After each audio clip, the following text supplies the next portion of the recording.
Hi, I'm Malcolm Stern, and in conjunction with my friends John and Sandra Wilson from Online Events, we're creating a series of podcasts called Slay Your Dragons with Compassion. My book of the same name was conceived and inspired by the suicide of my daughter Melissa and the journey that took me on and the internal resources that I found. All of my guests will have a story to tell around overcoming and ultimately thriving through adversity. Special thanks to the band Stairway, Jim McCarty and Louis Chinamo, for the use of theme music from their album Medicine Dance, and my engineer Owen Santiago. I hope you enjoy this series, and thanks for listening. Good morning and welcome to my podcast, Slay Your Dragons with Compassion, which I'm doing in conjunction with my friends at Online Events. And we're looking at people who have stories to tell, people who have had their lives have been moved, but often through adversity they've grown. And I'm very happy to welcome today my first publisher. Actually, I've written 3 books, and Judy Piatkus, who I'm interviewing today, published my first 2 books. And I remember going to loads of publishers with my first book and just going blanket no's. But I went to Judy's company and they recognized that I had to do something to make it publishable, but they at least took me on and gave me some care in the process. And that was your editor, Jill, as well. So that was really appreciated. And we've been firm friends since then. And Judy runs a series called ConsciousCafe, which puts on events where people share and explore. And I used to go to those quite a lot when I was living in London. So Judy, the other thing is that you've managed to write a really interesting exploration of the whole publishing industry and your part in it. And your book is called Ahead of Her Time, and it's published by Piatkus Books. So we're looking at hearing something of Judy's story. Judy was a pioneer in the publishing of personal development books, and Piatkus Books are still pioneers and still very well known in that field. So welcome, Judy, and lovely to see you. Thank you, Malcolm, and lovely to see you too. So we're going to look today at how your life's panned out and what have been the features that you've had to overcome in order to be who you are. So you didn't just start off going, well, I'm a publisher, so here we go. Something will have happened that will have driven you in that direction, and you did a very profound job in that direction. So can you tell us a little bit about your background and what took you there? Well, I think the first big challenge I had was that I didn't get good enough A levels to go to the university I wanted. And this was because already in my teens, I was too busy socializing and starting groups and enjoying myself, and I didn't study hard enough. And so all my friends went off to university, and I had to go to what was in those days the norm for lots of girls from a good school who didn't go to university. I had to go to college and learn how to write shorthand, which nobody ever talks about nowadays, but it was a way of transcribing using little hieroglyphics. And I also learned typing, which has stood me in good stead, especially since technology overtook everything. So I became a secretary and I worked in publishing companies in quite lowly jobs. And then when I was 24, I had the opportunity to start a company with a partner. And we did that, and it worked for 4.5 years. And then it wasn't working. And so we separated. I decided to go out on my own. And when I was 29, I launched Piatkus Books. And I had at the time a daughter and another baby on the way. But the thing I really want to say is that I had such a chip on my shoulder for that period of my 20s until I launched my first publishing company, because all my friends had gone to university. They'd had a great time. They knew loads of people, and they seemed set for professional careers. So even though I'd started my first company when I was 24, I still had a chip on my shoulder that I hadn't got a degree. And it was only when I started my second company And I called it Piatkus Books, not because I had a massive ego, but because at that time in publishing companies were known by the names of the founders. So there was Collins, it was Collins then, not Mm. HarperCollins, named after William Collins, and Deutsch after Andre Deutsch, and Gollancz after Victor Gollancz. So there were several more, and it was just the thing to do.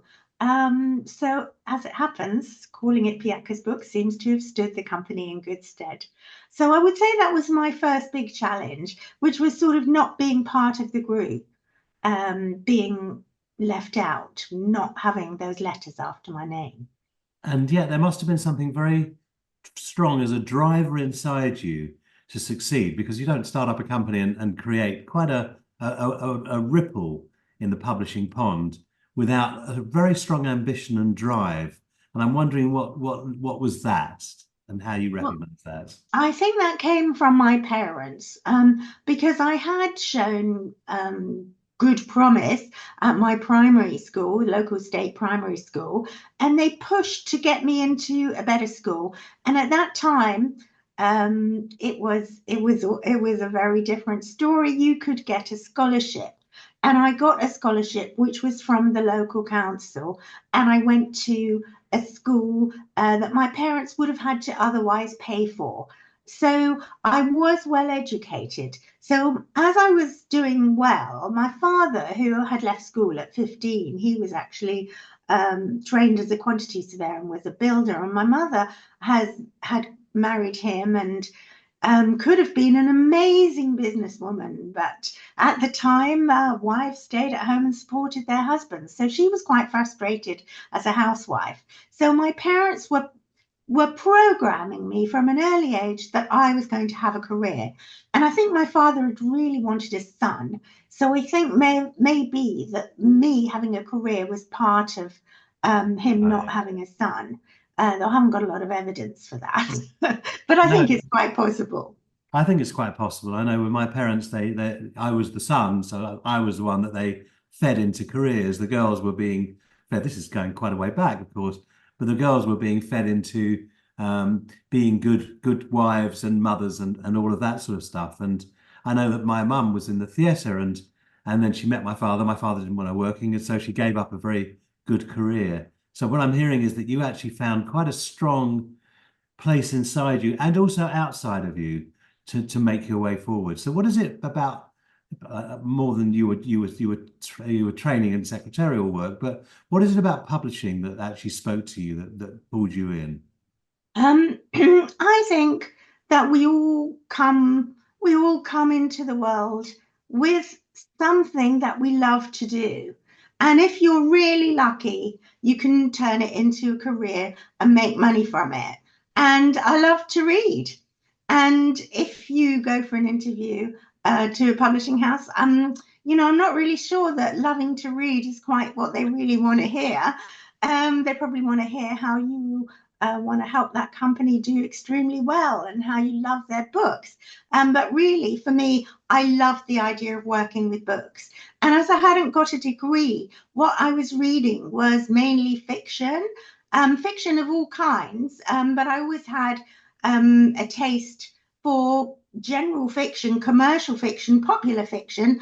I wasn't very good at English literature. And so I wasn't reading much literary fiction. When I became a publisher, I started off publishing fiction for libraries. And then over the years, we gradually built up a list of original authors.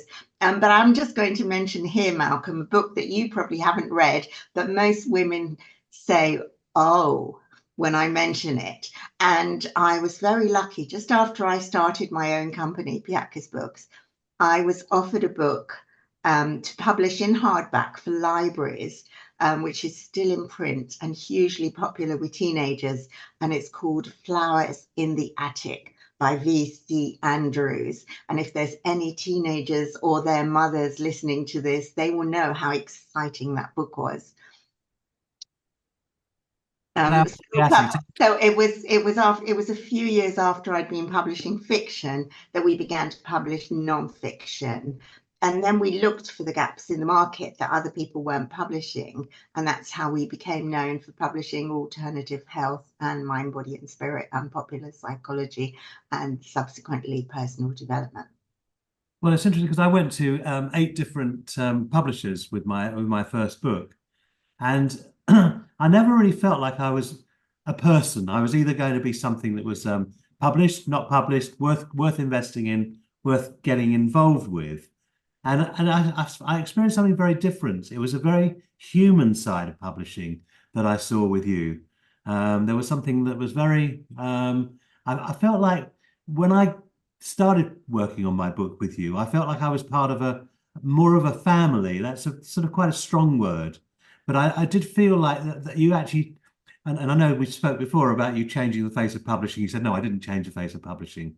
But I think you added something to publishing that was quite rare at the time, probably is less rare now, where your authors became part of your tribe. I think that's what I think I observed in that process I was in with you. I think that I didn't have a corporate background. And in fact, I didn't have any business background at all, because at the time, this was another challenge. At the time, there were few business courses. So like 20 years later, I could have gone to university and probably would have qualified as a suitable student for a business degree, because I was really interested in the commercial world. But my father didn't talk about business with me, even though he became the managing director of a small building company. I only went to his office once over all the years. I think he was quite a traditional man and didn't feel entirely comfortable taking his little daughter to the office. So different from now. So there weren't really the business networks for women. There were hardly any women running their own companies throughout the whole of the UK. There were hardly any women who were in positions of executive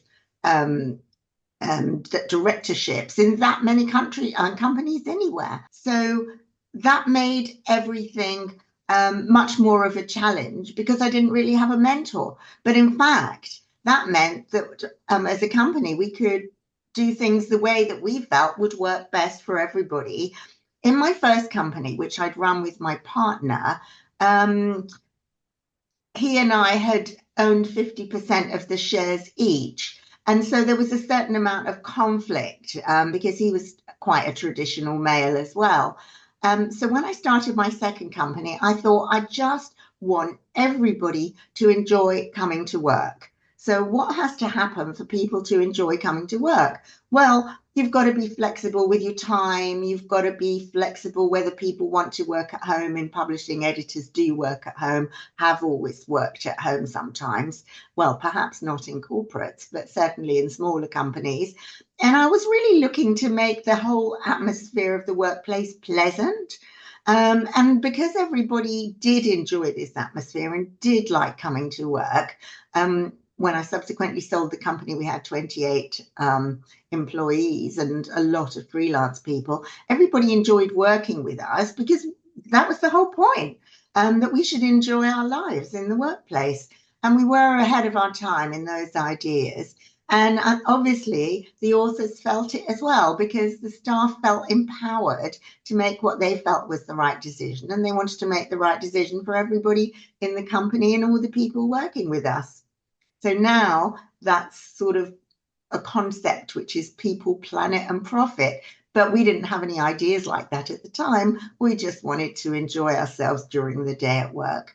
And as I said to the staff, I don't need you to work overtime. I just want you to work hard while you're here and then go home and have a life and then bring that life back into the company and be creative. So there's your business world, and it's sort of, you grew a very successful company, which you've since sold, I believe, Piatkus Books. Yes, I no longer own any part of Piatkus Books. I sold it many years ago now, and the sale was very successful, and it was the right time for us to sell before the world economic collapse in 2007, 2008, and we could see at that time that publishing was going to reinvent itself and digital was going to become all important. and we'd all been doing it for many years by then. And it was time for us to embrace the rest of our lives and enter a new phase. So you've obviously been very good at sort of spotting times when it's good to sort of shift direction. And so when you sold the company, or sometime after you sold the company, you started up something that was again ahead of the game, which was ConsciousCafe, which I used to attend, and I used to love them because you would get together some very good thinking, feeling people, and we'd be exploring a range of topics around spirituality. And there was something about, again, feeling like there was a very good holding. So I can see the same pattern here as you've had with your publishing, that you create, and it's probably tribal is closer to it than family, but it's something about creating an environment where people feel like they belong. And so you drew some very great thinkers to your project. But one of the things you did was also that what I liked was, at the time, a lot of people were sort of putting out these very well-known speakers, and sort of it's almost like deifying the speakers. And I ran a series called Alternatives, as you know, and it was very much my plan then that the audience would be part of it. They wouldn't just be willing sponges.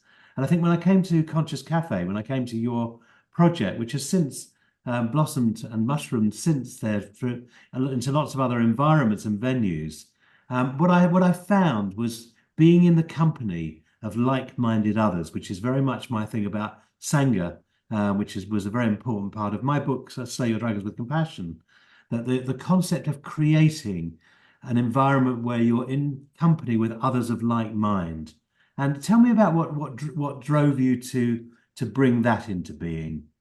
After I sold Piatkus Books, I began to miss the conversations that I'd had with authors such as yourself, Malcolm, about the mystical world, the spiritual world, what was happening on the planet. And I decided that I would launch ConsciousCafe and invite people to my home and just see if they were happy to have a conversation. And the topic of the first conversation was, what is consciousness? So I asked about 25 people, and we came and divided into groups, and they enjoyed it. And I said, would you like me to do this again? And they said yes. And after that, this was the summer of 2011, I began to do it every month. And I did it every month for several years. And people were invited to bring a friend. And then sometimes the friends brought friends, and I couldn't advertise it publicly because it was in my home. Luckily, I had a very big main room, and everybody could just about fit in there. And people were loving it so much, they were traveling from other towns that were sometimes 2 hours away just to come and spend the evening talking about consciousness or creativity or unconditional love, or what does it mean what does fear mean? There were so many topics that we shared, and I would provide food for all the travelers. So it really felt like I was organizing a party every month. And I remember Malcolm telling me, oh, this is such high level networking. And he brought along loads of people too. So he added to the mix. But after several years, I realized that it was going to have to leave my house, and I was going to have to find venues if it was going to grow. And several people said to me that they would love to start a ConsciousCafe in their hometown. So we now have 8 in the UK and 2 in Switzerland. And at this moment, a new one has just launched in Kuala Lumpur in Malaysia. We hope to have a few more by the end of the year. So you've obviously you've got a very strong passion for doing the things that float your boat effectively. And so certainly with publishing, you did revolutionize certainly the personal development world aspect of publishing. But I think that ConsciousCafe was also an idea whose time had come, that actually I think we so need to be in good dialogue. It's like the people like you and I and the guests I have here on the program don't want to talk about the weather. I mean, it's nice to say, okay, yes, a nice day today, but that's about as far as I'd like to go with the weather. And don't want to talk about what was on television. But I think there's what are we here for on planet Earth? What's our need to develop ourselves? how can we get support to be who we are, and who understands? Very often I feel like what happened in the spiritual world, again, I saw that with alternatives and again with Conscious Cafe. I think in the spiritual world, there's a sort of sense of that people have often felt lonely and isolated because they don't think the same as everybody else.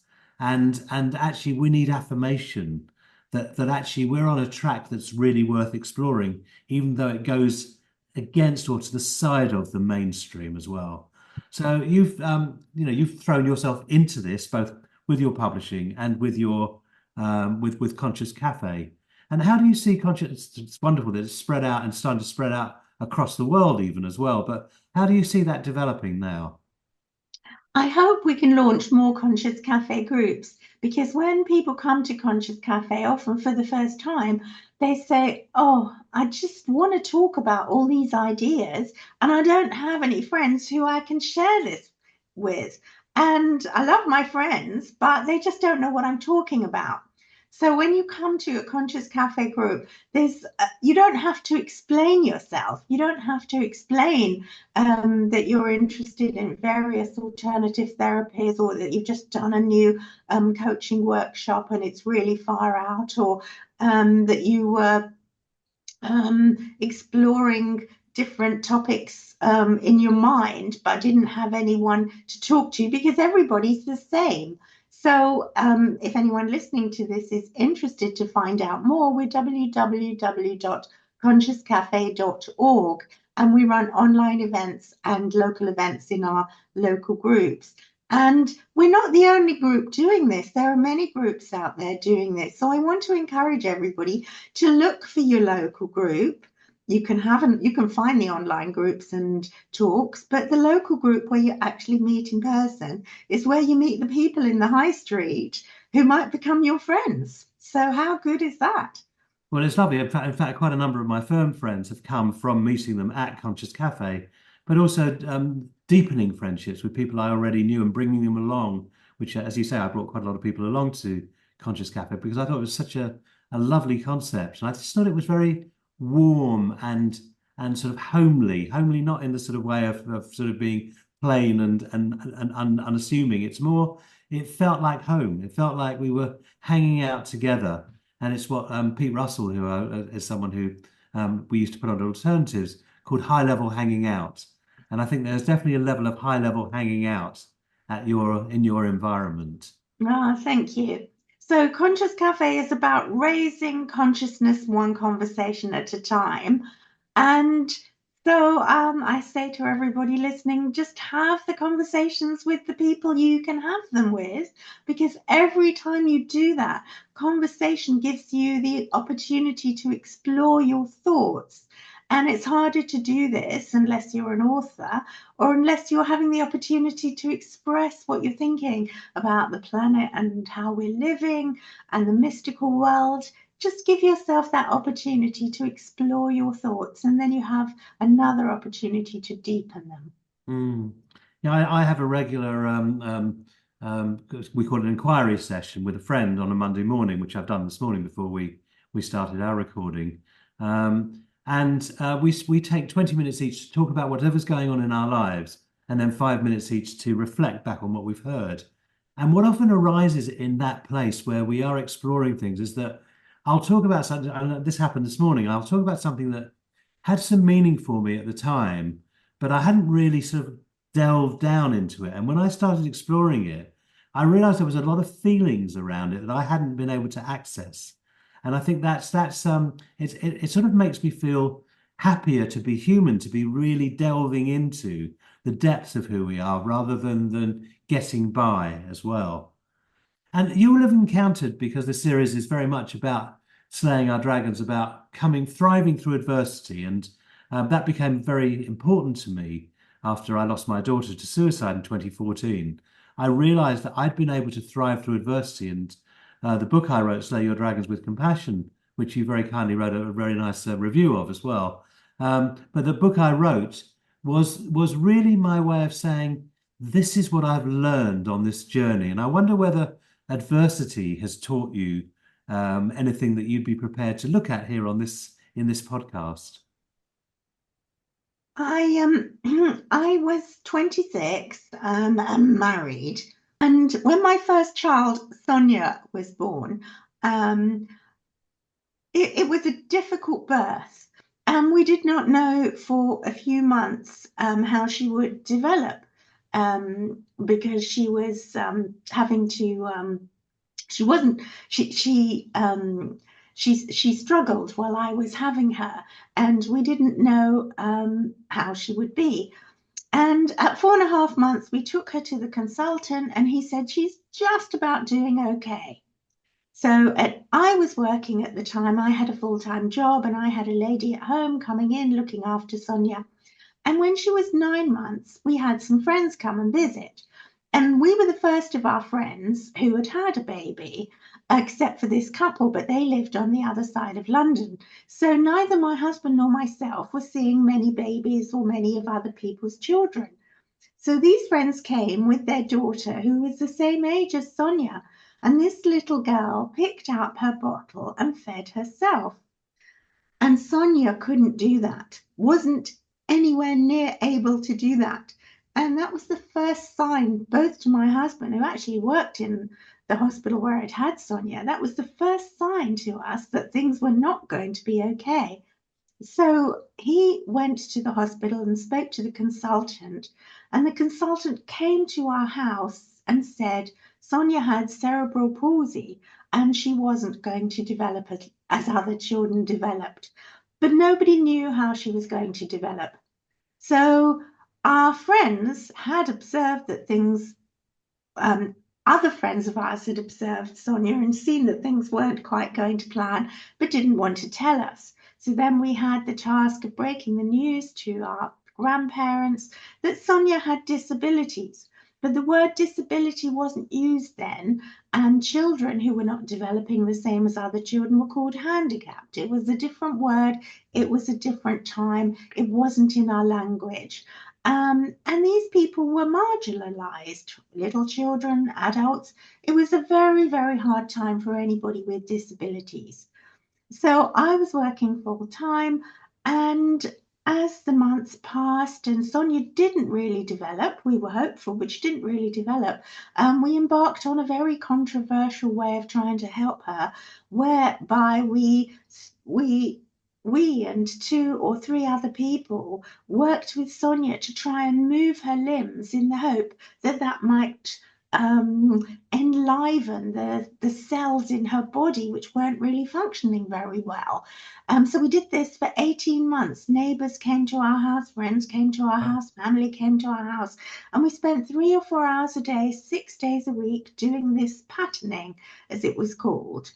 But when Sonia got to the age of 3 and was offered a place in a very good school for children with disabilities, we thought we've given her the best shot we could, and we're going to have to let her go into the world now and do her best. And we felt we had done our best for her. I would say the greatest lesson that I've learned over the years, and I just want to say now, it was Sonia's birthday last week, and she's in her 40s, and she lives in a home, and she's really well looked after, and she is very, very much loved by all the people who care for her. So I want to say that she has had a good life. She has had the best possible life in that she has been surrounded by love and care. And we as a family have been very, very privileged that she was able to go to this home, which has been paid for by the local council when she was very young. And what I learned from having Sonia as my daughter, I later went on to have 2 more children, is that nothing is really that important. I mean, when you live with a person who cannot speak, cannot lift their hands, well, Sonia can just about lift one hand very slowly to express a choice. So you might say, do you like coffee, Sonia? Do you want a cup of tea or something like that? She can express a positive wish to have that drink by raising one of her hands, but she can't move the other one of her own volition. She can't get out of her wheelchair. She can't do anything unaided. When you live with a person like Sonia, you know everything else is a great gift. And I have felt great gratitude since then, that Sonia has shown me these lessons and shown me these lessons at such an early age, because I was in my 20s when she was born. And what I'm hearing from that, it's the first time I've heard that story in full depth. I knew, of course, the rudimentaries of it, but it's the first time I've heard you really unravel that. But I hear you use, it's almost like you had the same energy to try and make whatever change you could as you had going into publishing, setting up ConsciousCafe. There's something that drives you. And I'm not, it's often have people talk about an unhealthy driven. I don't hear an unhealthy driven. I hear a healthy driver that actually has going to make the best of your circumstances, regardless of what happens. And I just was incredibly touched that that you had neighbours come in that you really gave it everything you possibly could before you were able to say, well, I've done everything I can, and now it's moved on. And as you say, she's in a home, but she's loved and cared for. And in fact, my sister Beverly was in a home where she was loved and cared for, and I saw what difference that makes and how beautiful that can be. And we can't just write off lives because people don't have are disabled or handicapped or something along those lines. Actually, there's a different life that's there. And presumably what I'm hearing is, I think what I'm hearing that Sonia is happy where she is as well. Um, Everybody who spends time with Sonia knows what mood she's in. In spite of her challenges, she is very good at getting her needs met. So if she hasn't got what she wants, she'll just raise a storm and everybody will come and say, okay, Sonia, let's work through it. Have you got a pain? Are you hungry? Are you thirsty? Do you hate the music? Do you want to change the television station? Do you want to go for a walk? And gradually, Sonia will calm down, because at some point, everybody will recognize what she needs. So she is capable of making all kinds of sounds, and the people who live and work closely with her can interpret those sounds. Yeah. And huge, huge gratitude to the carers of Sonia, the carers of all the people in the home, and the carers everywhere. Without carers, what kind of society would we be? Carers are the most loving amongst us. It's interesting. My sister died recently after having spent the last 10 years in a care home. And when she died, her favorite carer was sitting in her room, and she reached her hand out to him. He took her hand, and she said, "I'm going." He said, "No, you're not, Beverly." And then she died in that second. But actually, he loved her, and she loved him.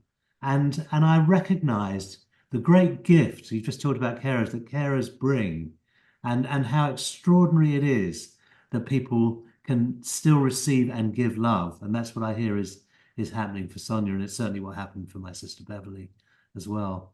So we're coming towards the end of our podcast, and I'm really grateful to see you and to have you share so beautifully here on this program as well. The question I always ask people at the end, and you may have answered it to some degree already, but you can reiterate if you have, which is, what dragons have you had to slay? What have you had to overcome in order to be who you fully are?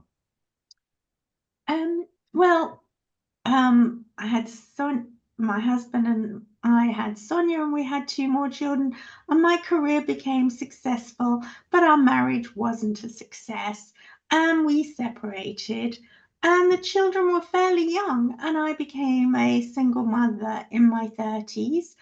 Sonia was still living at home, and her brother and sister were quite small, and I think really, when I wanted Sonia to go in that particular home, because I had known of it and knew it would be the right place for her. And when she went to live in the home, she was so much less frustrated because her brother and sister weren't running around doing stuff that she was unable to join in with. So I would say probably the gift of Sonia going in the home, and the gift of us being able to live, to be able to walk in and out the house without manipulating the wheelchair up steps, without manipulating Sonia into the back of the car every time we wanted to go anywhere. I would say that was probably the biggest gift. And so therefore, I think I came in the world with a happy, positive temperament. I think we're born with that.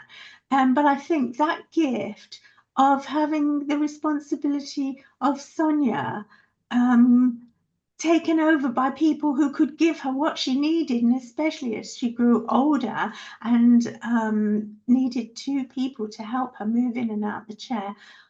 We couldn't have given her that as a family. And I would say that has been definitely the biggest challenge of my life.